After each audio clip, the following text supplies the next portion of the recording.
আজকে খুবই ইন্টারেস্টিং একটা টপিক নিয়ে আলোচনা করব। সেটা হলো অস্টিওআর্থ্রাইটিস অফ নি। আমাদের প্র্যাকটিসিং লাইফে আমরা হাঁটু ব্যথার পেশেন্ট প্রচুর পেয়ে থাকি। তো হাঁটু ব্যথার পেশেন্ট যখন আসে, অনেকে রেফার হয়ে আসে, অনেকে রেফার ছাড়া আসে। তো অনেকের ক্ষেত্রে লেখা থাকে অস্টিওআর্থ্রাইটিস অফ নি। তো এটা কি আসলেই অস্টিওআর্থ্রাইটিস অফ নি কিনা, সেইটা ডায়াগনোসিস করা আমাদের জানা দরকার।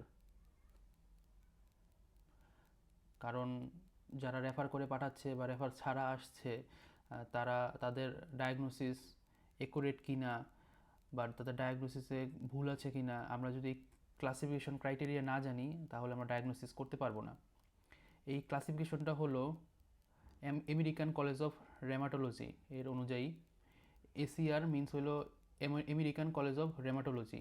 ACR clinical classification criteria for osteoarthritis of knee using history and physical examination. প্রথমেই হিস্টোরি, পেশেন্টের হিস্টোরি এবং ফিজিক্যাল এক্সামিনেশন অনুযায়ী অবশ্যই তার হাঁটুতে ব্যথা থাকতে হবে, পেইন ইন দ্য নি। আর নিচে যেই 6টা ক্রাইটেরিয়া আছে, এই 6টা ক্রাইটেরিয়ার মধ্যে 3টা ক্রাইটেরিয়া থাকতে হবে। Over 50 years of age, less than 30 minutes of morning stiffness. মানে রুগী বলবে যে, বা আপনাকে রুগীকে জিজ্ঞেস করবেন যে আপনার সকালে যখন ঘুম থেকে ওঠেন তখন কি আপনার হাঁটু শক্ত হয়ে থাকে কিনা। তখন যদি বলে হ্যাঁ শক্ত হয়ে থাকে, তো জিজ্ঞেস করবেন কতক্ষণ থাকে। যদি রুগী বলে যে 10-15 মিনিট, মানে সেটা বলতেছে কত, 30 মিনিটের কম। এখানে ক্রাইটেরিয়া অনুযায়ী হতে হবে কি 30 মিনিটের কম। আর যদি দেখে 30 মিনিট বা আধা ঘন্টা থেকে 1 ঘন্টার বেশি হয়, সেক্ষেত্রে আমরা অন্য ডিজিজ চিন্তা করব। যেমন রেমাটয়েড আর্থ্রাইটিসের ক্ষেত্রে মর্নিং স্টিফনেসটা 1 ঘন্টার বেশি থাকে। তারপর থার্ড ক্রাইটেরিয়া আপনার ক্রিপিটাস অন অ্যাক্টিভ মোশন। পেশেন্ট যখন হাঁটুর অ্যাক্টিভ মুভমেন্ট করবে, ফ্লেকশন এক্সটেনশন বা ওয়াকিং করবে, তখন পেশেন্ট বলবে যে আমার হাঁটুতে শব্দ হয়। এখন পেশেন্ট যদি না বলতে পারে, আপনি জিজ্ঞেস করবেন যে আপনার হাঁটা চলাচলের সময় কি আপনার হাঁটুতে শব্দ হয় কিনা। বনি টেন্ডারনেস, আপনি যখন হাঁটুর জয়েন্ট লাইনগুলোতে পালপেট করবেন বা চাপ দিবেন, তখন রুগী বলবে যে আমি ব্যথা পাচ্ছি। বনি এনলার্জমেন্ট, এখন এটা নিজের চোখেও যদি অস্টিওআর্থ্রাইটিসের খুব খারাপ গ্রেডিংয়ে যায়, সিভিয়ার লেভেলে হয়, তখন সেই ক্ষেত্রে এটা খালি চোখে দেখা যায়। এছাড়া বনি এনলার্জমেন্ট বোঝার জন্য আপনার হয়তো পালপেবল করতে হবে যে এখানে অস্টিওফাইট আছে বা বনি স্পার আছে, এটা আমার টাচ করে দেখতে হবে। আর আরেকটা হলো নো পালপেবল ওয়ার্মথ অফ সাইনোভিয়াম। এখানে পালপেবল করলে আপনি কোনো গরম পাবেন না। গরম যদি থাকে তাহলে আমাদের চিন্তা করতে হবে, হাঁটু যদি গরম থাকে তাহলে আমাদের চিন্তা করবে এখানে ইনফ্লামেশন আছে। আর অস্টিওআর্থ্রাইটিস এটা নন ইনফ্লামেটরি, সবসময় মাথায় রাখবেন অস্টিওআর্থ্রাইটিস হলো নন ইনফ্লামেটরি।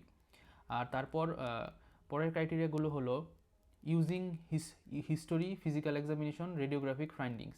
আমি রেডিওগ্রাফিক ফাইন্ডিং নিয়ে আরেকটা আলাদা ভিডিও বানাবো, যে ওইখানে অস্টিওআর্থ্রাইটিসের কয়েকটা গ্রেডিং আছে, গ্রেড 0, 1, 2, 3, 4, 5টা গ্রেডিং। সেই গ্রেডিংগুলো নিয়ে আলোচনা করবো, সেটা ভিডিও ডেসক্রিপশনে আমি লিঙ্কটা দিয়ে দিব, আপনারা দেখে নেবেন। এখানে এই ক্রাইটেরিয়া অনুযায়ী পেইন ইন, আপনি চাইলে এই এই only using history and physical examination অনুযায়ী ডায়াগনোসিস করতে পারেন। কারণ দেখা গেছে অনেক এরিয়াতে, রুরাল এরিয়াতে রেডিওলজিক্যাল ফাইন্ডিং মানে এক্স রে করানোর কোনো সুযোগ সুবিধা থাকে না, তখন আপনি এই using history and physical examination use করবেন।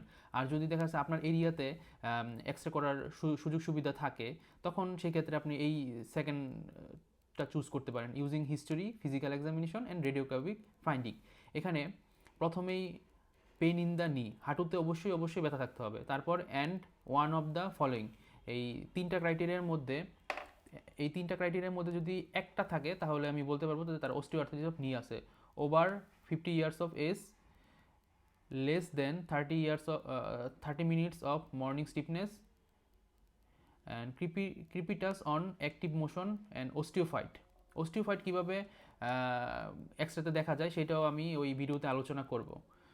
তারপর সর্বশেষ হলো using history, physical examination and laboratory finding. আপনি হিস্টরিও নিলেন পেশেন্টের, তারপর ফিজিক্যাল এক্সামিনেশন করলেন, তারপর ল্যাবরেটরি ফাইন্ডিংও দেখলেন। আপনি অস্টিওআর্থ্রাইটিস ডায়াগনোসিস ক্ষেত্রে দেখা যাচ্ছে আপনি তিনটা মিলিয়ে যদি ডিসিশন নেন, তাহলে আপনার ডায়াগনোসিসটা অ্যাকুরেট হবে। এখন যদি রেডিওগ্রাফিক এক্স রে করানোর জন্য কোনো সুযোগ সুবিধা না থাকে, সেই ক্ষেত্রে আপনাকে অল্টারনেটিভ ইউজ করতে হবে।